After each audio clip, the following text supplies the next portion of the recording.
वक्रतुण्डमहाकाय सूर्यकोटिसमप्रभा निर्विघ्नं कुरु मे देव सर्वकार्येषु सर्वदा। सदाशिवसमारम्भां शङ्कराचार्यमध्यमाम् अस्मदाचार्यपर्यन्तां वन्दे गुरुपरम्पराम्। अपारकरुणासिन्धुं ज्ञानदं शान्तरूपिणं श्रीचन्द्रशेखरगुरुं प्रणतोऽस्मि मुदान्वहम्। देवे देहे च देशे च भक्त्यारोग्यसुखप्रदं बुधपामरसंसेव्यं तं श्रीजयेन्द्रं नमाम्यहम्।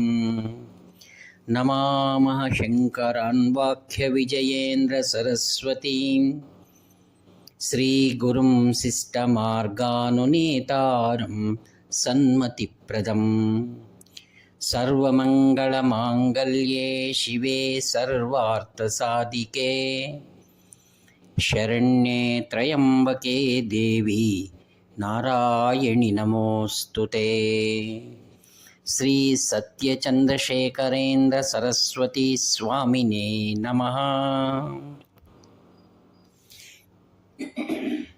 ఆత్మీయులారా, కాంచి కామకోటి పరమాచార్య స్వాముల వారి యొక్క దివ్య లీలలు అపారము, అనంతం.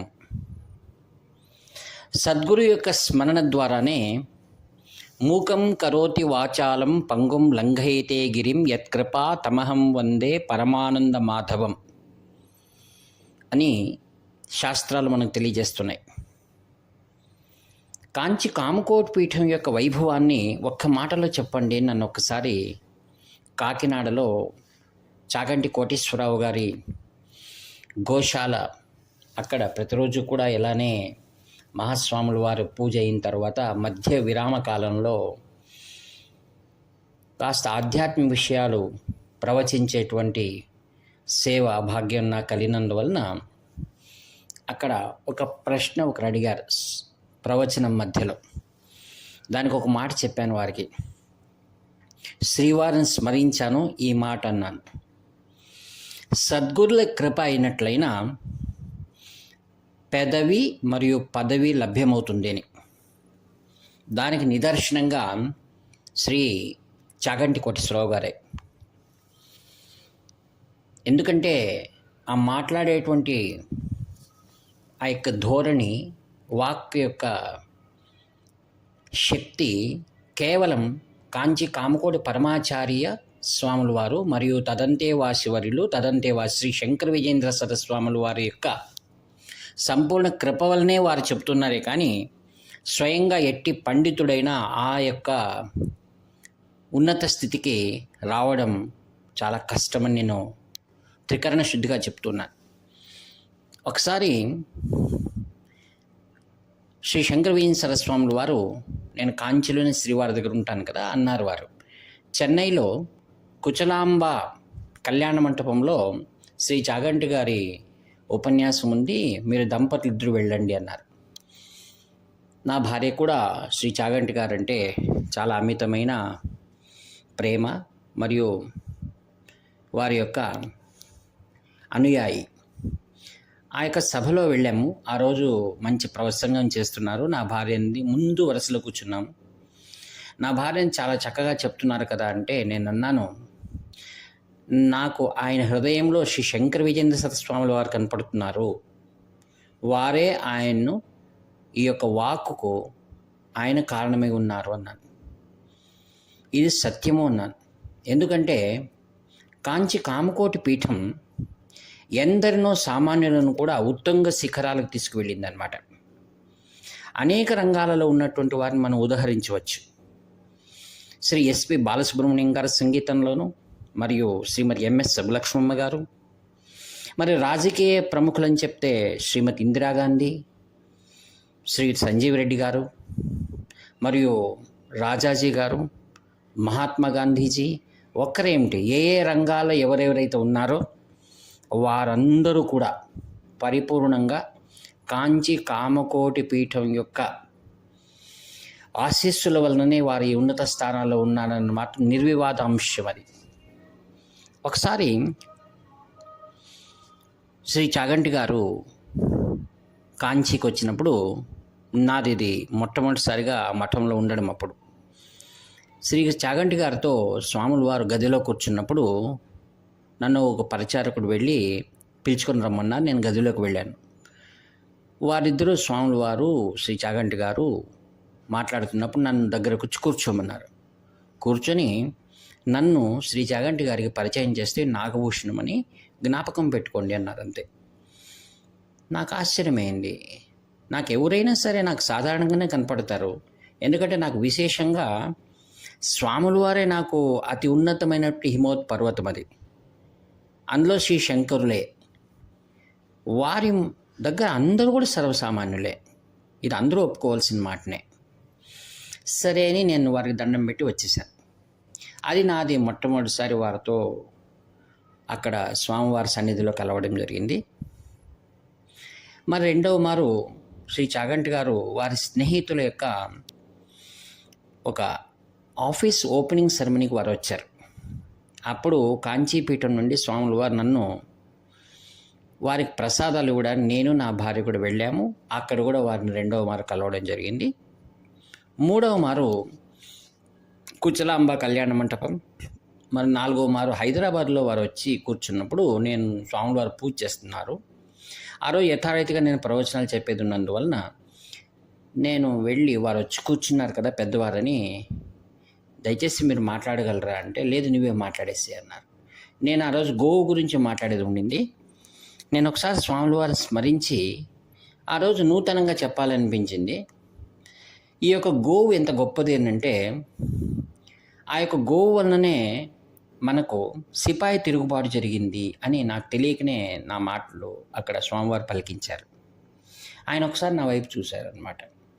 గోవు గురించి మనం అనేక విధాలుగా చెప్తూనే ఉంటాం. అయితే ఈ యొక్క స్వతంత్ర సంగ్రామానికి ఆ యొక్క గోవు పైన భారతీయులకు ఉన్నటువంటి గొప్పతనాన్ని మనం గుర్తించాల్సి వస్తుంది. ఎందుకంటే గోవు మనకు ఆరాధ్య దైవం. మన సమున్నతమైనటువంటి సకల విశ్వాసాలు కూడా గోవు పైన ఆధారపడి ఉన్నాయి. ధర్మం మన యొక్క దేశం యొక్క సంకేతం అది. ఈ విధంగా ఆ యొక్క శ్రీ కాంచి పరమాచార్య స్వాముల వారి కృప అనవచ్చు. నేడు శ్రీ చాగంటి గారి వారితో నేను ఆ యొక్క చాతుర్మాస సందర్భంలో కాకినాడతో వారితో గడపడం అనేటువంటిది అది శ్రీవారి సంకల్పం. వారు నన్ను చాలా అమితంగా ప్రేమించారు. నేను వారితో ఎక్కువసేపు సమయం గడిపేటువంటి అవకాశం నాకు కలిగింది. నాకు ఒక కోరిక ఉండింది, శ్రీ చాగంటి గారి సన్నిధానంలో నేను ఒకసారి మాట్లాడాలి, ఉపన్యాసం చెప్పాలి అని. సామాన్యంగా ఎవరైనా కోరుకోవడమే, ఎందుకంటే పెద్దవాళ్ళ ద్వారా మనం ఒక ఆశీస్సులు పొందాలనటం సహజం. అది ఆ రోజు స్వాముల వారిని ధ్యానించి ఒక చక్కటి ఉపన్యాసం చెప్పారనమాట. అందులో విశేషం ఏముందంటే, ఏదైనా ఒక వ్యక్తి కానీ ఒక పరిస్థితులు మనకు అనుకూలం కావాలంటే సంపూర్ణంగా సద్గురు కృప కావాల్సి వస్తుందని చెప్తూ, అందులో ప్రధానంగా శ్రీ చాగంటి గారు ఇంత గొప్ప పేరును ప్రేమను సంపాదించారంటే అందులో స్వాముల వారి పాత్ర అమితంగా ఉంటుంది అని అక్కడ చెప్పారు. వారి దగ్గరికి పిలిచి చాలా బాగా చెప్పారు అన్నారు. తర్వాత నాకు ఒకటి ఎప్పటికీ మిగిలిపోయిన ఒక సంశయం మాత్రం నేను మీతో పంచుకోవాలనిపిస్తుంది. శ్రీ చాగంటి గారు ఇంత గొప్ప స్థితికి రావడానికి కారణం శ్రీ చంద్రశేఖర సరస్వాముల వారి గురించి ఆయన విస్తారంగా విశేషంగా అనేక చోట్ల ప్రస్తావన చేశారు. నాకు ఒకటే ఆశ్చర్యం ఏంటంటే, మరి వీరికి కాంచి కామకోటి పీఠం యొక్క అనేక విషయాలు పరిపూర్ణంగా తెలిసి ఉండాలి.